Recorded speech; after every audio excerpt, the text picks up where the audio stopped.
Hey guys, it's Stephanie. Last week, we decided to take a spontaneous trip out to the Hocking Hills Zaleski State Park area, and I wanted to share it with you guys. Since we don't have our rooftop tent yet, we decided we were going to book a cabin, and about 2 hours out, we got an email from them saying that they had actually been booked up for the weekend, so we ended up staying at a Holiday Inn. Moose did pretty good on his trip down and back. We're getting ready to take him to North Carolina, so this was a good trial run for us. We were pretty excited and surprised at how decent this trail ended up being for our first time. I decided to stand up out of the sunroof to get some cool perspectives, but with how bumpy the ride was, I had to catch myself a few times. I think Moose was enjoying himself. There were a few times where I think he was kind of concerned, but overall just happy to be outside of the house. If you know Matt and I, we're both always on to the next hobby. We love to try new things and travel to new places, so when he was ready to trade in his truck and we got this TRD off-road 4Runner, we were both super excited to get out and try some off-roading. Matt plans on doing a walk around in another video, but some of the current modifications are a 1.5 RevTech level kit, 32-inch Milestar Patagonia mud tires, and 1.25-inch spacers.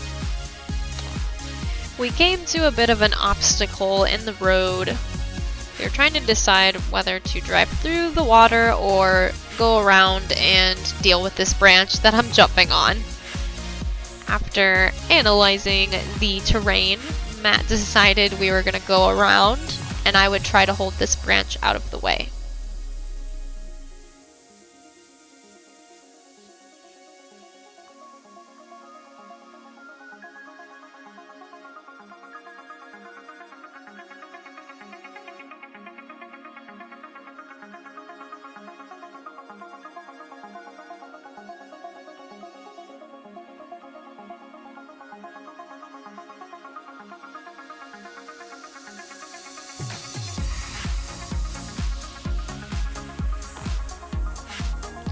Everything was going pretty good until this happened.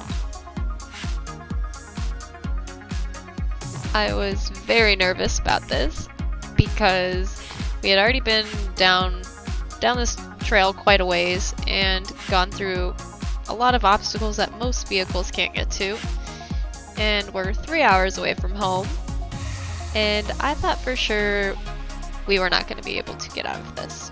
But alas, Matt pulled himself through.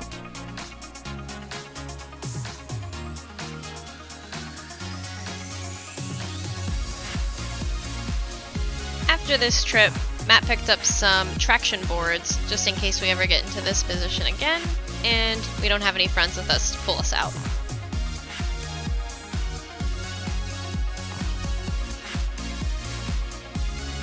So close!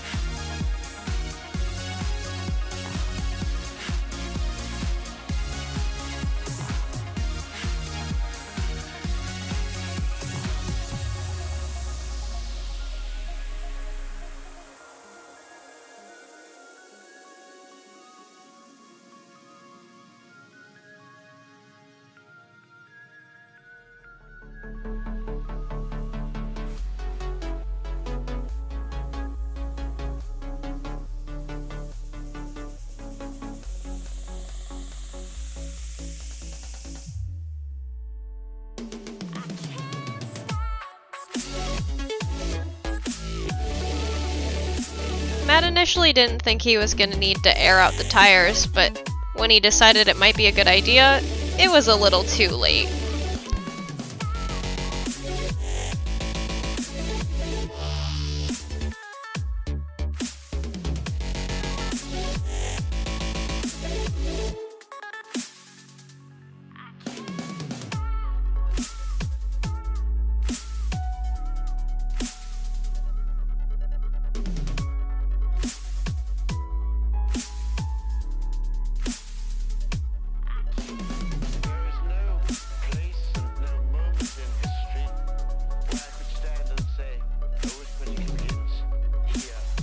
We had such a blast on our first camping / off-roading adventure, and we plan to do a lot more content like this in the future.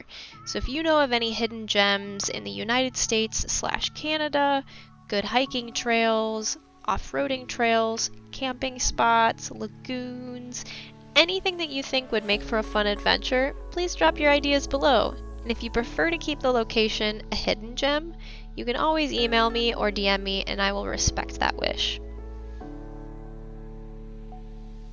We found this little dude just chilling on the trail. Thank God we didn't hit him.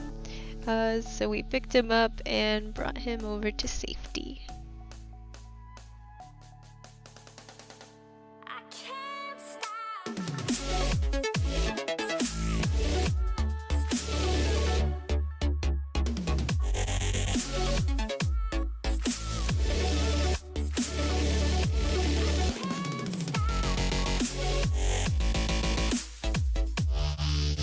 Another place that we got to visit, which I was super excited about, was the Moonville Tunnel. There are many legends and ghost stories surrounding the Moonville Tunnel. The first and most popular is that on a dark night in the late 1800s, a drunken brakeman was walking through the tunnel on his way home after a night of playing cards. A train approached the tunnel, and the brakeman swung his lantern back and forth in a failed attempt to stop the oncoming train. He was struck and killed by the train, and it decapitated him. His ghost is said to haunt the tunnel, frantically swinging his lantern back and forth for eternity. In fact, they had to install a signal at Moonville in 1981 because so many trains were going into emergency braking mode when the engineer spotted the ghostly lantern waving frantically. The second legend involves a young woman who was going to visit her lover in Moonville in 1905. She was struck and killed by the train as she crossed the tracks that span the Raccoon Creek. Her ghost is said to roam the old train tracks looking for her head. Perhaps her spirit was finally put to rest when the train tracks were removed in the 1990s. The oldest legend suggests that a conductor was having an affair with an engineer's wife. This enraged engineer, as they were passing through the Moonville Tunnel, stopped the train and asked the conductor to check the brake line underneath the train. When the conductor crawled under the rail car, the engineer kicked the throttle, causing the train to lurch forward. The conductor was killed instantly. Although there was a lot of death here in the 1900s, it seems like there's a lot of life here still too.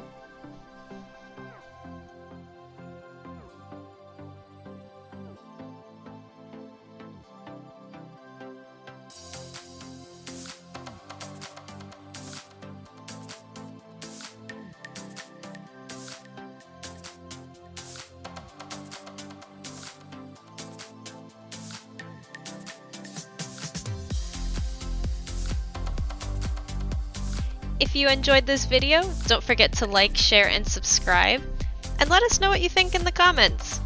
Share your comments, questions, and concerns, and we'll see you guys next time. Bye.